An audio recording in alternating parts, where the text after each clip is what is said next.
শীতকাল মানেই হচ্ছে পিঠাপুলি।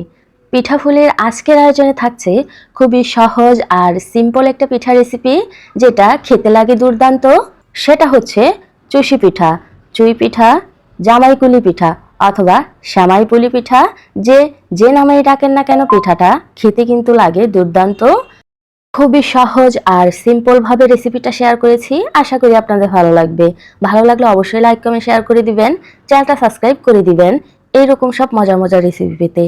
তাহলে চলুন কথা না বাড়িয়ে রেসিপির দিকে চলে যাই। প্রথমেই এখানে একটা কড়াই নিয়ে নিলাম, আর এখানে নিয়ে নিয়েছি 2 কাপ পানি। স্বাদ মতো দিয়ে দিচ্ছি লবণ। লবণটা দিয়ে খুব ভালো করে নেড়েচেড়ে মিশিয়ে নিতে হবে, আর অপেক্ষা করতে হবে একটা বলক ওঠা পর্যন্ত।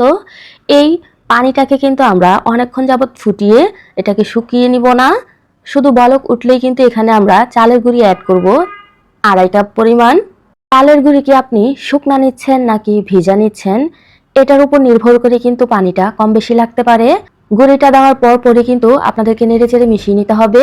চালের গুঁড়ির ডো করার সময় গুঁড়িটা দেওয়ার সাথে সাথেই যদি নেড়েচেড়ে মিশিয়ে নেন, তাহলে আর গিডুলি বেঁধে থাকবে না, শক্ত হয়ে থাকবে না।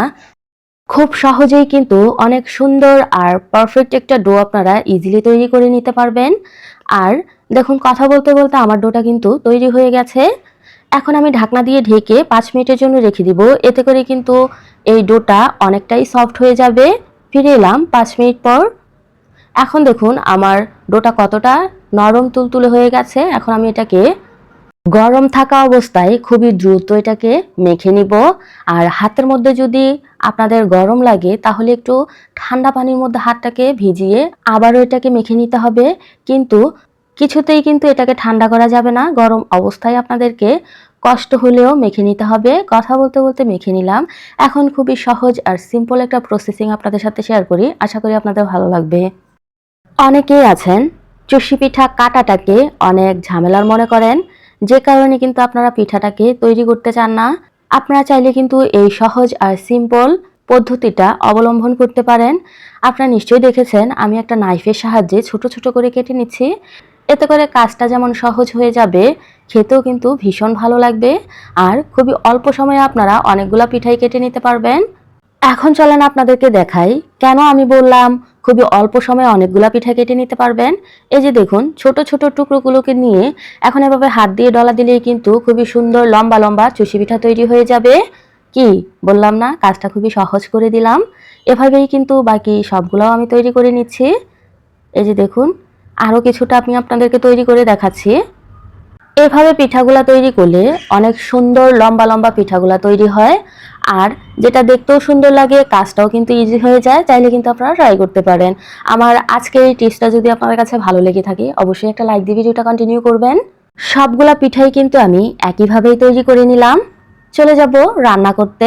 চুলায় একটা প্যান বসিয়ে দিয়ে দিচ্ছি 1.5 লিটার পরিমাণ লিকুইড দুধ। আমি আজকে প্যাকেট দুধ ইউজ করতেছি, আর এই প্যাকেট দুধগুলা কিন্তু অনেকটাই ঘন হয়। আপনাদের দুধগুলো যদি ঘন না হয়ে থাকে, তাহলে কিন্তু এখানে পাউডার দুধ ইউজ করতে পারেন, তাহলেই ঘন হয়ে যাবে। 1.5 লিটার দুধের সাথে 1.5 লিটার পরিমাণ পানি অ্যাড করে দিচ্ছি। আপনারা চাইলে কিন্তু পানির পরিবর্তে শুধু দুধ দিয়েও পুরোটা রান্না করে নিতে পারেন। এলাচ দিয়ে দিচ্ছি 10-12টার মতো, 3 থেকে 4টা দারুচিনি স্টিক দিয়ে দিলাম, তেজপাতা দিয়ে দিচ্ছি 5-6টার মতো। খুব ভালো করে নেড়েচেড়ে মিশিয়ে নিতে হবে। এখন চিনি অ্যাড করে দিব 1 কাপের মতো। চিনিটা কিন্তু আপনারা কম বেশি করে নিতে পারবেন আপনাদের টেস্ট অনুযায়ী। আমি কিন্তু পরবর্তীতে আবারও গুড় অ্যাড করব, যার কারণে চিনিটা একটু কম করে দিলাম। ভালো করে নেড়ে দিচ্ছি, অপেক্ষা করব বলক ওঠা পর্যন্ত। মিষ্টি খাবারে যদি লবণ পছন্দ করেন, তাহলে এ পর্যায়ে কিন্তু আপনাদেরকে অ্যাড করে দিতে হবে। এখানে আমি 1.5 চা চামচ পরিমাণ লবণ অ্যাড করে দিচ্ছি। আপনারা আপনাদের টেস্ট অনুযায়ী অ্যাড করে দিবেন। খুব ভালো করে মিশিয়ে নিচ্ছি, এখন বলক ওঠার অপেক্ষায়। এই যে দেখুন, বলক কিন্তু চলে আসছে। এখন এখন তৈরি করে রাখা চুষি পিঠাগুলো ঢেলে দিব, তবে এক হাতে ঢালবো, আরেক হাতে নাড়াচাড়া করব, না হয় কিন্তু একসাথে জমাট বেঁধে যাবে অথবা তলানিতে লেগে যাবে।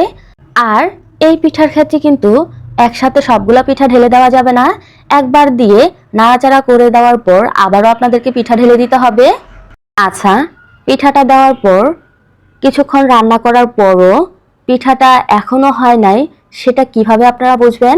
এই যে দেখুন, আমার পিঠাটা কিন্তু এখনো ভেসে আছে, তার মানে পিঠাটা হয় নাই। যদি পিঠাটা হয়ে যেত তাহলে কিন্তু এই পিঠাগুলা ডেবে যেত। এই জিনিসটা মাথায় রেখে আপনারা এই পিঠাটা রান্না করবেন। এই পর্যায়ে খেয়াল করুন আমার পিঠাগুলা কিন্তু নিচের দিকে ডেবে গেছে। এই কারণে কিন্তু আমি চুলার আঁচটা বন্ধ করে দিয়েছি। বন্ধ করে দেওয়ার পর আমি এখানে খেজুর গুড় অ্যাড করতেছি।